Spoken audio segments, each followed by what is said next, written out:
In this video, I'm going to show you how to post a Facebook note on your profile fully updated for 2025. First, open the Facebook app on your phone and make sure you're logged into your account.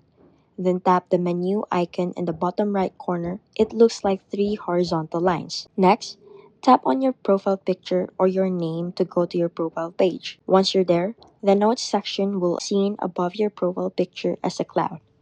Tap the notes icon and to create note. Type whatever you want, a quick update, a thought, a code, whatever's on your mind. You can also add music to your note by tapping the music icon, browsing a track, and hitting done once you've made your selection.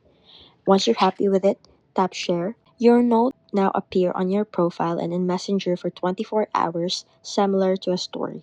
Only you can see the replies to your note. And that's it. That's how you post a note on Facebook in 2025.